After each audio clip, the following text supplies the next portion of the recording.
Hey there, this is Mr. K. If you're watching this video, you are about to start the AP Lang summer reading assignment, which I know you are beyond excited about doing. And so I share that excitement with you.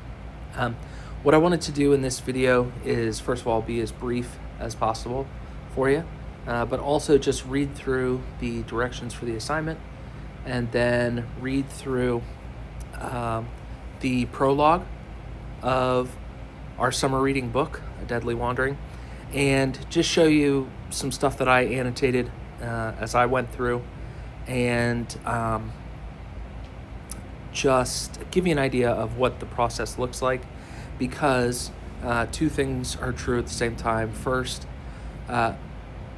reading this way in an active way and making notes of things that you notice is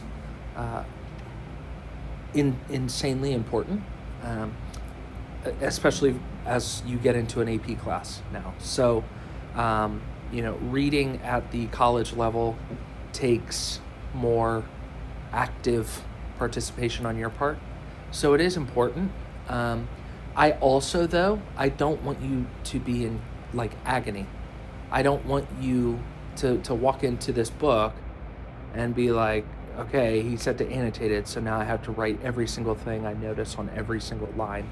Nothing will make you hate reading a book faster than that. So, we got to find a good balance between actively reading and, not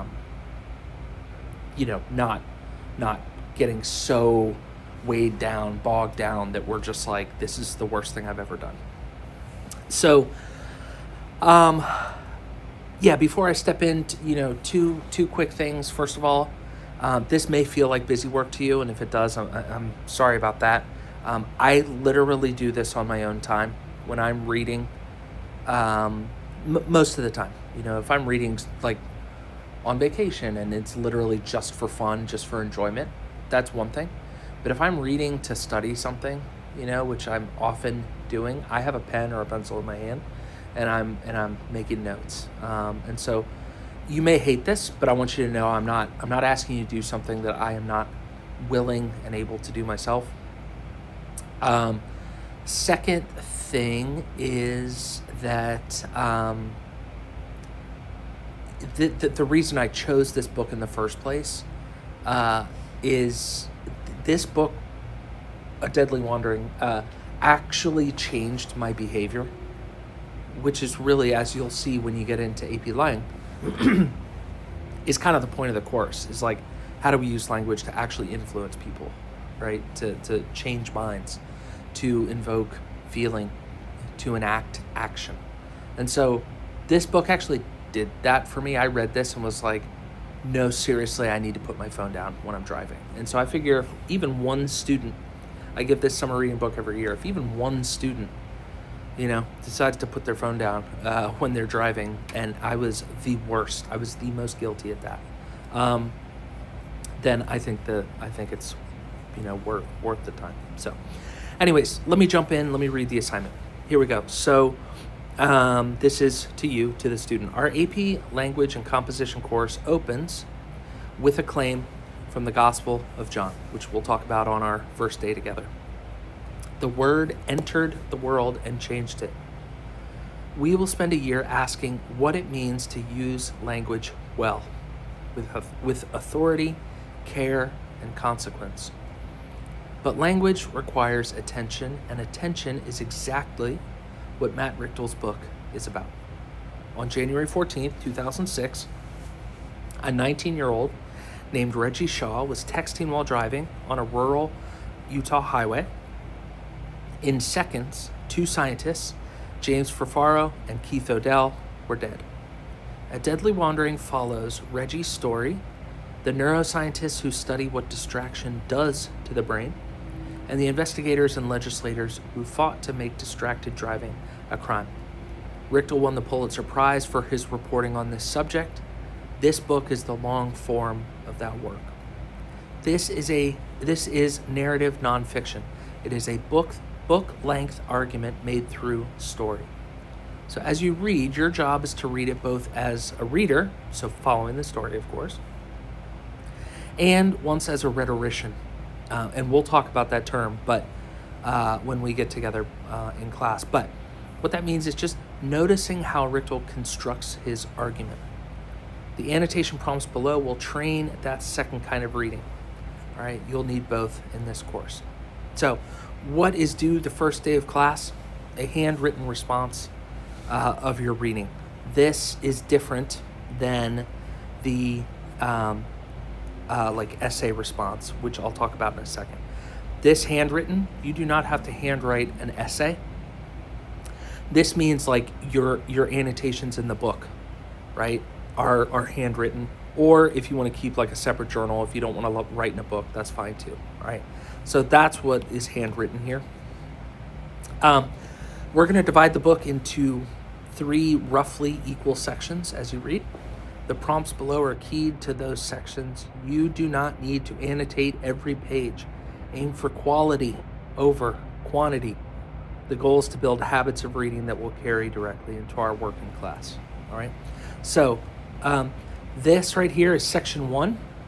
This is what you're going to look for. These 3 things are what you're going to look for in the prologue and up until the end of part 2 in the book. All right. This is what you'll look for. These 3 things you'll look for in part 3 to part 4. And then these 3 things are what you'll look for part 5 through the epilogue. All right. So separate things to look for. Today, we're really only concerned with just the prologue and looking for these 3. All right. So let me erase some of this nonsense. Excuse me. So here's what we need to be looking for today. Richtel opens with a collision, literal and structural. He establishes 3 interwoven threads that will run through the entire book. The story of Reggie Shaw, the neuroscience of attention, and the legal and political battle over distracted driving. As you read this section, focus on how Richtel sets up his argument and how he positions himself as a narrator. So, we're looking for these 3. First, the rhetorical situation. That is maybe likely a new term for you, all right? We are going to talk about that in class, all right? So, here's what you need to know for now. Richtel is a journalist, not an essayist. He makes his argument through story rather than direct statement. So as you read the prologue and first several chapters, ask, what is the problem Richtel is trying to make visible? Who does this book seem written for? What does Richtel assume they already believe? Mark 2 or 3 moments where you sense his urgency breaking through the narrative surface. When I say 2 or 3 moments, I mean maybe per chapter, not per page. All right, look for the big movements in the chapters.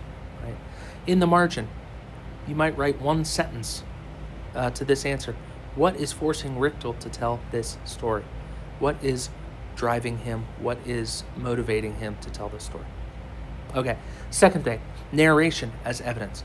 So Richtel weaves Reggie's personal story together with scientific research on attention and multitasking.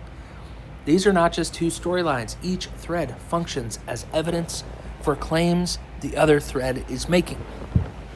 Find at least 2 moments where the narrative, Reggie's experience, is doing the work of an argument, even without stating one explicitly. In the margin, you might write the implied claim beside the passage in your own words. In other words, what is the main argument that Richtel is making, and how does Reggie's story at 2 different moments in this section, how does Reggie's story actually seem to be making an argument about something, right? And then third thing, structure and effect. Notice every time Richtel switches between narrative threads, mark each shift with a circled T in the margin. So you just, one of those. After 3 or 4 shifts, pause and consider, what effect does this braided structure create? What would be lost if Richtel told Reggie's story straight through and then explained the neuroscience separately? In the margin, write 1 or 2 sentences on the effect of the structure at that point in the reading. So the book, let's say the book starts here and ends here. All right? Beginning, oh boy, that's a B. Beginning, end. Right? He talks about Reggie. Then he talks about the neuroscientists. Then he talks about the legal battle. Then he comes back to Reggie. Then he goes back to the neuroscientists. Then he goes back to the legal battle, right? So each one of these kind of segments changes, shifts. That's what I'm wanting you to notice is why does he seem to be doing that, right? And how does that tell the whole story, right? So that's what we're kind of paying attention to here. Get all that stuff off the screen. All right, these I'm not going to worry about today. All right, so that's our job. This is the written response that I'm just going to read through the directions. That'll be a separate. That'll be a separate assignment. This is where after you finish reading the book, you do a more formal kind of like MLA response, 400 to 600 words. That's about 1.5 to 2 pages. All right. You do not need to do any outside research. This comes from just your reading of the book. All right. So here's the overall idea. All right. The prompt: Matt Richtel never writes a sentence like, "My argument is blank," or "This book proves that blank." Yet, A Deadly Wandering makes a sustained, serious argument about the brain, about technology, about responsibility, and about what it means to be a person in the age of the smartphone. In a well-developed written response of 400 to 600 words, do all three of the following. State what you believe is Richtel's central argument. What is the book's main claim? Write it as a single, clear sentence. Your version of the thesis Richtel never states. Number 2, analyze 2 specific choices Richtel makes to advance that argument. These choices might involve structure, so how the book is organized, evidence, which stories and studies he selects, or language, specific words, scenes, or rhetorical moves. For each choice, explain what it is and why it works. Identify one moment of resistance or skepticism. Describe a moment in the book where you pushed back, where you were unconvinced, unsettled, or felt Richtel was oversimplifying. Explain the source of your doubt. Note, honest skepticism is not a weakness here. It's the beginning of rigorous thinking. So something that as you're reading this book, you're like, this isn't cutting it, Matt, Mr. Richtel, whatever. Depends on how formal you want to be. You're not convincing me. You're trying to make Reggie out to be this sweet young kid who made one little mistake, but I'm not convinced. 2 people are dead because of this kid. Whatever. I would challenge you to think about that feeling you have, that response, and see what's going on there. All right. So what makes a strong response for this kind of essay? You're new to my class, and so you're trying to be like, okay, what kind of writing works for this dude? Okay. I'd rather you not think so much about that and do this. Right. So a strong response will engage with specific details from the book, scenes, passages, sentences, or moments. It should be clear from reading your response that, okay, this person read the book and they actually engaged with it. Even if they didn't like it, they engaged with it. So don't speak in generalities. Be specific. It'll demonstrate that you read carefully, you thought about what you were reading. It will not summarize the plot. Don't tell me what happened in the book. I've read it. All right. It will not tell us that the book was eye-opening or this book was important. It will make a clear claim, support it with specific evidence, and be honest about what it found difficult or unconvincing. All right. You do not yet know, I would say, much of the vocabulary. Not all of it. I'm sure there's things in Lang that you already know, but you don't know a lot of the AP Lang kind of vocab, right? Words like rhetorical situation, exigence, line of reasoning, synthesis, that's fine. You will learn these terms in the fall when we come together. For now, think clearly and write honestly. The goal is not to produce a polished AP essay. The goal is to show me how you read, all right? And then one last note, and then I will read the prologue and just kind of point out what I annotated. But a note on the course. I have subtitled AP Lang as the Word made flesh, right? The central conviction is that language is not neutral, that words have weight, consequence, and sometimes grace. We will spend the year reading writers who believe this, prophets, memoirists, preachers, poets, essayists, and novelists who used language as a pragmatic but often spiritual act, right? This book may not seem like it belongs in that conversation, but I would say it definitely does. Richtel here is writing about what happens when attention collapses, when we stop being present to the world around us and to the people in it. 2 men died because Reggie Shaw looked away. Richtel's argument is not simply about smartphones. It is about what it costs and what it means to be distracted. That is a question we will not stop asking all year, right? So that's a lot of setup for the book. And, if you have questions or concerns, whatever, email me. But hopefully that gives you a little bit of, just kind of context for what you're getting into, all right? I'm going to read the prologue. I'm going to read pretty much straight through. And since I've already, my annotations here are already included, I'm not going to stop as I go because I've already talked way more than I thought I would. So I'm going to read the prologue with you and for you.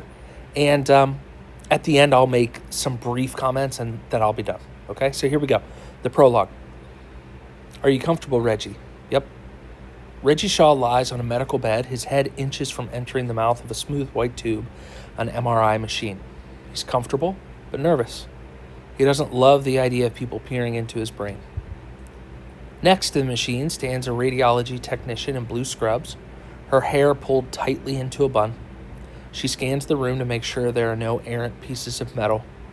The MRI, with 60,000 times the strength of the Earth's magnetic force, is a kind of irresistible magnet. A small pair of scissors, if accidentally left out, could be sucked across the room into the tube at 40 miles an hour. Reggie, 26, has removed his clothes and left outside his keys and the iPhone he keeps so regularly in his left front pocket. It leaves a faint outline on the jeans. With his head at the edge of the machine, he wonders whether the permanent retainer on his bottom teeth, the product of a particularly nasty clash in a recreational football game in high school, could get yanked through his head. The technician, Melody Johnson, assures Reggie he'll be okay. She walks to the left of the machine and from a table lifts an odd-looking helmet, a cross between something that might be worn by an astronaut and Hannibal Lecter. I'm going to place this over your head. She fits the white helmet over Reggie's face, clipping the sides down to the bed. Inside the helmet, there's a small mirror. Images can be projected into it in such a way that Reggie, lying flat on his back, stuffed in the tube, will be able to see them. The hum of the whirring machinery is so loud that Reggie wears earplugs. The MRI works by sending massive amounts of magnetic energy into the person's body. This excites hydrogen atoms, which are in heavy concentration in water and fat. As the atoms begin to settle back down from their briefly excited state, they give off a radio frequency not unlike that of an FM station. Then the computer picks up the signal and translates it into physical images, a map or topography of the inside of the body. The technology isn't great for looking at hard structures like bone, but it's extraordinary at imaging soft tissue like organs. It's an unprecedented tool for looking at the brain. When Reggie was little, he dreamed he'd play college basketball or maybe coach. He'd have a family, for sure, but not just for its own sake. Jock though he might have been, he was a romantic who wanted to fall in love and to be in love. He hoped most of all to go on a Mormon mission. Then, one rainy morning in September 2006, while Reggie was driving to work on a mountain pass, life took a tragic, deadly turn. There was an accident, or so it seemed. Maybe it was just a moment of inattention or something more insidious. Exactly what happened that last day of summer was not yet clear. 2 men were dead, leaving behind extraordinary grief and a mystery. The case attracted a handful of dogged investigators, including a headstrong Utah State Trooper. He became convinced that Reggie had caused the wreck because he'd been distracted by his cell phone. maybe texting. He pursued a stubborn probe, a lonely one at first, looking for evidence and proof of Reggie's wrongdoing, but discovering only one obstacle after another. And later, there was a victim's advocate, a woman named Terrell Warner. She had survived a terrible childhood, one that toughened her and forged an uncompromising sense of duty she used to pursue justice for the crash's victims. For his part, Reggie claimed not to remember what caused the crash. Then, as the evidence emerged, Reggie denied it, deceived himself, and was reinforced in his denial and deception by his most loving friends and family. Some members of the community, while sympathetic to the victims, couldn't understand the fuss. What if he'd looked at his phone or texted? Haven't we all been distracted behind the wheel? Who knew that was so wrong? The law was no help. Nobody in Utah had ever been charged with such a crime. The accident became a catalyst. It spun together perspectives, philosophies, and lives, those of Reggie and his advocates, and Terrell and the other pursuers, including, ultimately, prosecutors, legislators, and top scientists. It forced people to confront their own truths, decades-old events, and secrets that helped mold them and their reactions, in some cases conflicted and in others overpowering to this modern tragedy. And this maelstrom of forces left behind a stark reality. Sorry, real quick, I said I wouldn't stop. I lied. If you don't know a word, right, that's one annotation you should always make, right? I circle, or underline or whatever, and you got to stop and look it up. All right, maelstrom is like a big old storm. These like combining storms that come together, right? This maelstrom of forces left behind a stark reality. The tragedy was the product of a powerful dynamic, one that elite scientists have been scrambling to understand even as it is intensifying. It is a clash between technology and the human brain. Broadly, technology is an outgrowth of the human mind. It is an extraordinary expression of innovation and potential. Modern-day machines serve us as virtual slaves and productivity tools. The value of such technology is inarguable in every facet of life, from national security and medicine to the most basic and intimate, like the way far-flung family and friends are nurtured and connected through miniature, ubiquitous phones, email that travels thousands of miles in seconds, or Skype and FaceTime. And fundamentally, the extraordinary pace at which consumers adopt these programs and gadgets is not the product of marketing gimmicks or their cool factor, but because of their extraordinary utility. They serve deep social cravings and needs. At the same time, such technology, from the television to the computer and phone, can put pressure on the brain by presenting it with more information and of a type of information that makes it hard for us to keep up. That is particularly true of interactive electronics, delivering highly relevant, stimulating social content, and with increasing speed. The onslaught taxes our ability to attend, to pay attention, arguably among the most important, powerful, and uniquely human of our gifts. As Reggie's story unfolded, it illuminated and contributed to a thread of science dating to the 1850s, when scientists began to measure the capacities of the human brain, how we process information, how quickly, and how much of it. Prior to that time, the conventional wisdom was that people could react instantly. The idea was that the human brain was infinite. Machines began to change that thinking.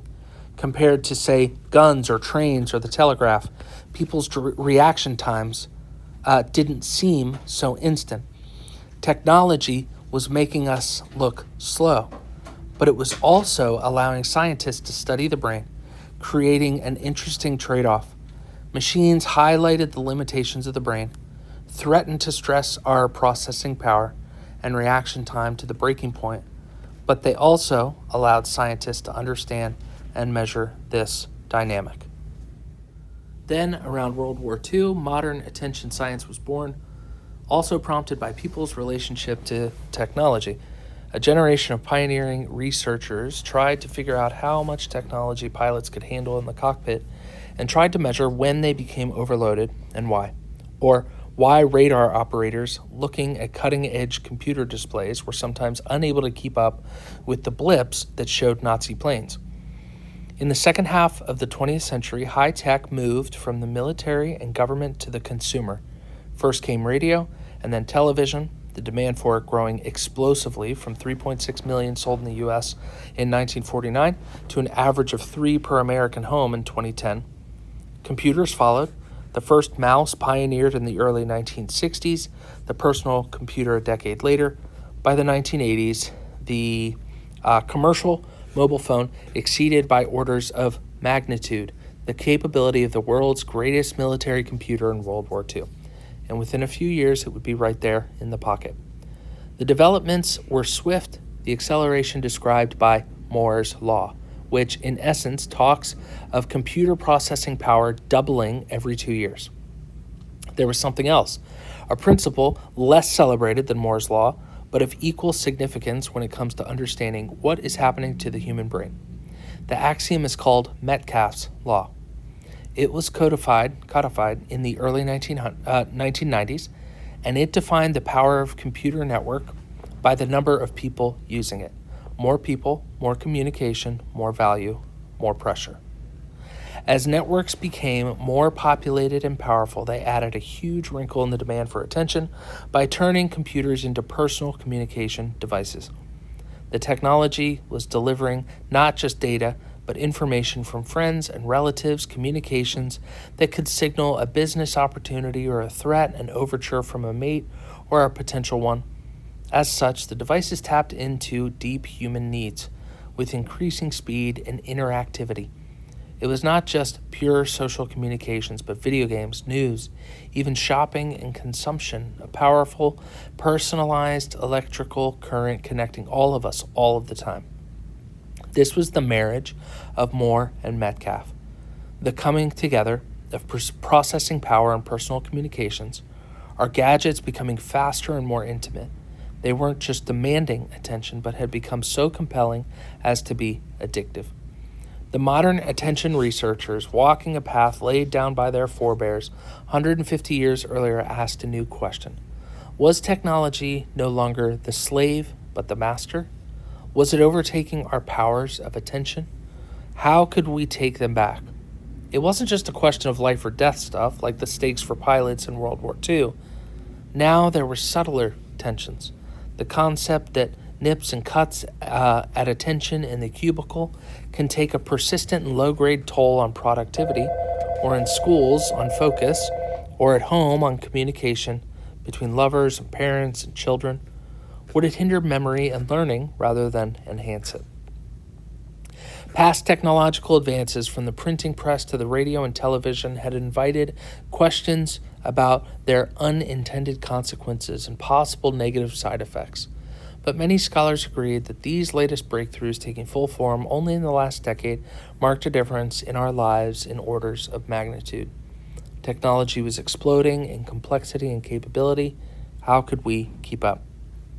Reggie Shaw could not keep up. He could not conceive of the larger dynamic, even the crisis that had enveloped him. So maybe it's no wonder he couldn't grasp what had happened. Perhaps this confusion prompted him to deceive himself and lie to others. Or was he less innocent than he was letting on? In any case, after being pressed by science and common sense, he no longer could keep the truth at bay, and he recognized what he'd done, and he changed completely. He became the unlikeliest of evangelists, a symbol of reckoning, and he began to transform the world with him. Broadly, his story and that of others around him became an era-defining lesson in how people can awaken from tragedy, confront reality, address even smaller daily dissonance, and use their experiences to make life better for themselves and the people around them. And their journey showed how we might come to terms with the mixed blessing of technology. For all the gifts of computer technology, if its power goes underappreciated, it can hijack the brain. Along the way, Reggie's defenders and antagonists alike came to see themselves in the young man, a projection of how they would have handled themselves or should. His attention, ours, is so fragile. What happened to him could happen to anyone, couldn't it? Does that make him or us evil, ignorant, naive, or just human? Is his brain ever any different from ours? Miss Johnson, the technician, hands Reggie 2 little plastic devices, gray, looking like primitive video game joysticks. She tells him that the gadgets have buttons he'll be asked to press when certain images appear in the mirror. They're going to see what Reggie's brain looks like when he tries to pay attention. I'm going to put you in slowly, Reggie, says Miss Johnson. Is that okay? Reggie clears his throat, a sign of his assent, an exhalation of nerves. He disappears into the tube. So there's the prologue, setting up the story that is about to unfold about this accident and the science behind distraction. And so, this doctor is putting Reggie into the tube to study his brain, and that's what this book is largely concerned with, is doing the same thing, right? Studying Reggie's brain, and in doing so, kind of studying our own, and seeing, how our brains work in the current state or with the current state of technology and all that good stuff. So, I'm not going to go through each of my annotations here, but just to show you, notice I am not marking every single little thing, all right? And honestly, this may be a little more than you end up marking, because I'm also writing down things that I want to talk about in class with you, right? So if you want to pause this video and steal my annotations for the prologue just to get you going, cool, go for it, all right? But notice, over here, right? Did I miss something? Is there something that I should have marked? Maybe, but as I was reading, it didn't strike me to do so. So fine, all right? I am making notes about, what is sticking out to me. And just to remind you, for this first section, right, that falls into prologue and a part 2, all right, you are making, or you're annotating for these 3 things when you notice them, all right? So it really, truly is better to mark fewer things that are awesome, that are things that in class, when we come together and we finally start to discuss this, that you can bring to the class, rather than sitting there agonizing all summer and marking everything that you notice about everything. That's just a terrible, terrible thing, terrible idea. All right. So hopefully, sorry about the bell. Hopefully this was helpful for you. You can always email me if you have questions, and I do hope you enjoy the book.